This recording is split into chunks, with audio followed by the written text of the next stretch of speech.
Cześć, stęskniłam się za książkowymi filmami i dlatego muszę coś nagrać. Znalazłam na komputerze jakieś stare nagrania, które po prostu czekają na zmontowanie i prędzej czy później je zmontuję, ale teraz jest niesamowita okazja do tego, żeby wam opowiedzieć o pewnych książkach i po prostu nie mogę się powstrzymać, bo ta niesamowita okazja to to, że Zyski Spółka wydaje książkę Toma Fletchera w Polsce. W końcu ukazuje się jakaś książka o Fletcherów w Polsce i nawet nie wiecie, jak o tym usłyszałam w zeszłym tygodniu, to emocje po prostu sięgnęły zenitu, bo za tydzień ukazuje się w Polsce Gwiazdkozaur, czyli książka Toma Fletchera dla dzieci o świętach i dinozaurach. Głównym bohaterem jest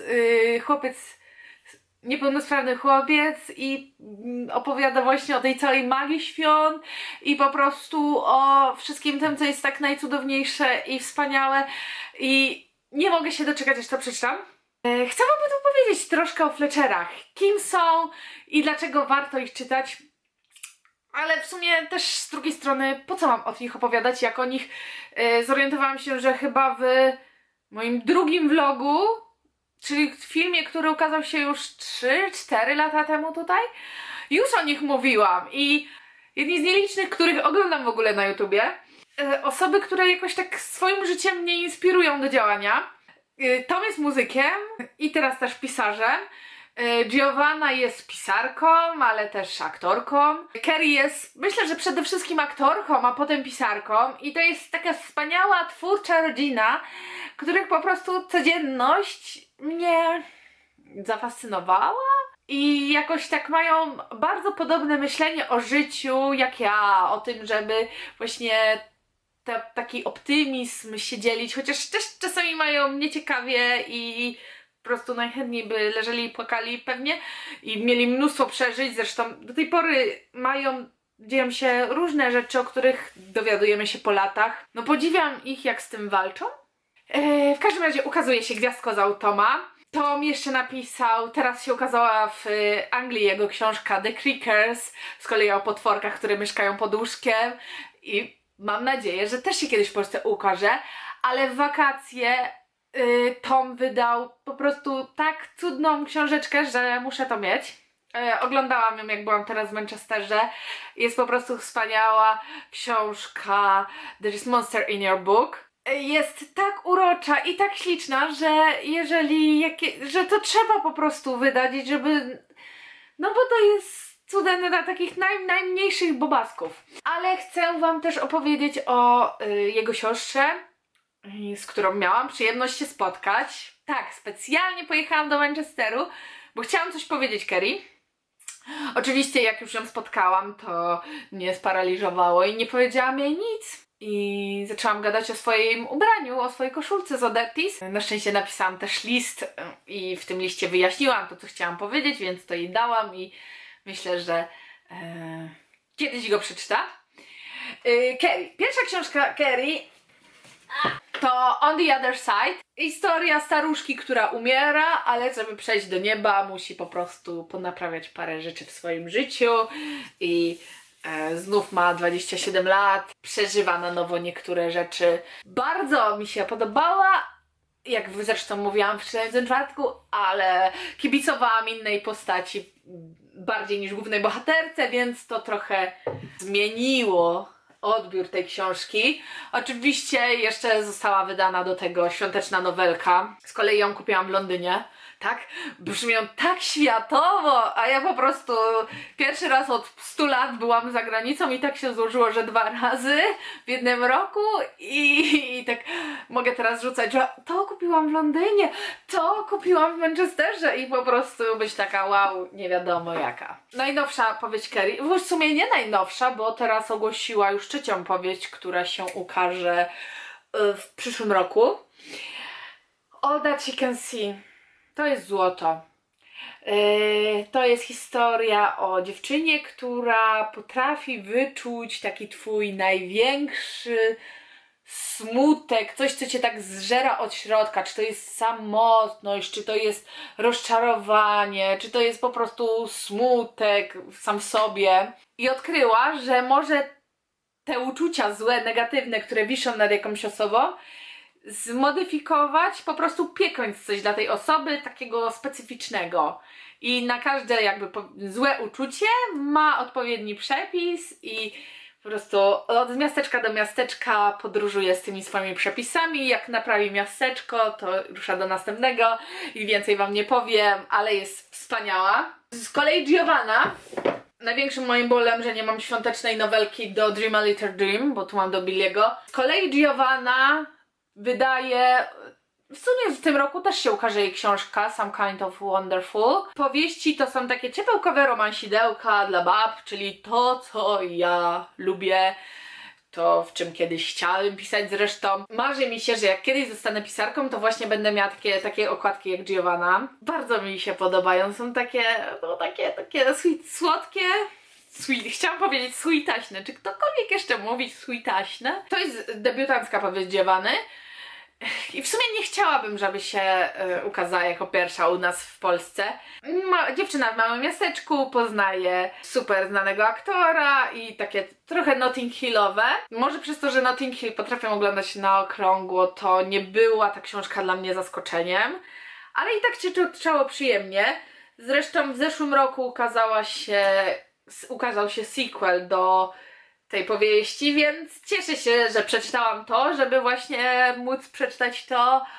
Historia bohaterów z tej książki i Związków na odległość, to mnie bardzo zawsze intrygowało. To jest druga powieść Giovanny. Trójka bohaterów, przyjaciół, jedna dziewczyna, dwóch facetów i... No, możecie się domyślić, jakie perturbacje mogą być. Ale to jest jedna z tych książek, która ma najlepsze oświadczyny książkowe, jakie kiedykolwiek przeczytałam. Serio. Nie znam lepszych oświadczeń książkowych niż tu. Naprawdę. Dlatego też bardzo mi zależało, żeby się ukazała u nas. Z kolei jej trzecia powieść, to jest trzecia, bo Always With Love ukazało się jako czwarte. Jej trzecia powieść, Dream a Little Dream, to jedna z moich ulubionych książek. Może dlatego, że jest trochę taka magiczna, bo wiecie, Carrie to ma dużo. To też nie można powiedzieć, że dużo. To się chyba nazywa realizm magiczny, ale nie chcę popełnić jakiejś gafy, więc nie będę się odzywać na ten temat. Czyna, w której się śni pewien chłopak kilka razy z rzędu. I to niekoniecznie są takie grzeczne sny. I ona później tego chłopaka spotyka. I wiecie, i to ładne. Ma taką grupkę przyjaciół i też poznajemy historię tych przyjaciół i też są momenty po prostu, na których beczałam jak bób. Uwielbiam. Zresztą pisałam wam o tej książce na blogu, więc podeślę wam link. A tu jeszcze jest nowelka do Billy and Me. Chronologia tych książek jest Billy and Me, później nowelka świąteczna i później Always With Love. Urocze, ciepełkowe, takie właśnie jak lubię i Giovanna i Carrie uważam, że powinny się okazać w Polsce. Ale teraz świętujmy, cieszmy się tym, że Gwiazdkozaur ukazuje się u nas. Mam nadzieję, że wkrótce będę mogła się jeszcze bardziej podzielić miłością do Gwiazdkozaura i Toma. Zresztą to, że ta książka jest wspaniała, widać chociażby po tym, że akurat ruszają spektakle teatralne na podstawie tej książki. Książka się ukazała w zeszłym roku, a już jest przygotowany scenariusz i będą spektakle teatralne na podstawie książki, która nie była scenariuszem teatralnym, ale uznali, że jest tak piękna, że trzeba napisać do tego muzykę, trzeba to wystawić, trzeba pokazać dzieciakom to przesłanie i nie mogę się doczekać. Nie mogę się doczekać pozostałych książek, które ukażą się od Fletcherów i chciałabym, żebyście wy no też na to czekali, bo uwierzcie mi, jeżeli chodzi o dziewczyny znam, więc wiem, że warto. A jeżeli chodzi o Toma, to Toma znam jako postać. There is a Monster in Your Book też przeczytałam. I czekam na Gwiazdkozaura bardzo. I co? To by było na tyle. Jak będę znać więcej szczegółów o książce, jak ją przeczytam już i tak dalej, to możecie się spodziewać filmiku o tym, ale myślę, że spokojnie możecie biec do księgarni i kupić dla siebie, dla młodszych dzieciaków i tak dalej, bo to Tom. I trzeba ich znać. A jeżeli jeszcze się zastanawiacie, czy chcecie poznać Toma Fletchera, to ja wam tylko powiem, albo nie. Kliknijcie poniżej, nie będę odsyłała was do jakichś moich artykułów o G, to możecie kiedyś nadrobić. Pierwszy filmik poniżej zamieszczony to będzie mowa weselna Toma Fletchera. Moja przyjaciółka, zresztą herbatka, którą znacie, wysłała mi tą mowę weselną w 2012 roku, pod koniec 2012 roku. Powiem wam, że to był dla mnie bardzo, okropny czas. Nie chcę wdawać się w szczegóły, ale był okropny czas. Zobaczyłam ten filmik i mimo, że wtedy nie znałam ani jednej piosenki McFly, dobrze, znałam McFly, bo widziałam parę lat wcześniej, dużo lat wcześniej, filmik z Lindsay Lohan i gdzieś tam mi się o uszy obili, nic dziwnego. Ale jak zobaczyłam film, mowę weselną, to po prostu zakochałam się w nich i chciałabym, żebyście się też zakochali w Tomie, Giovanni i Kerry. Dlatego zacznijmy prosto.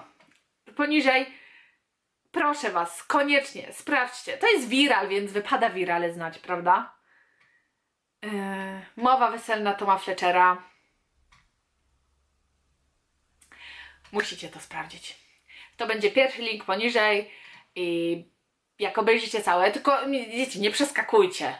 Nawet jeżeli on mówi o osobach, których nie znacie, to obejrzyjcie, bo i tak mówi o nich ładnie, ale później ich poznacie i pokochacie. To tak na marginesie. I nie przeklikujcie, obejrzyjcie. To 10 minut trwa 12, ale gwarantuję, że warto. Więc pierwszy link poniżej to będzie mowa weselna. Musicie ją przysłuchać, a ja biegnę dalej, bo trzeba głosić dobrą nowinę, że Gwiazdkozał ukazuje się nakładem wydawnictwa Zyski Spółka w Polsce 30 października, więc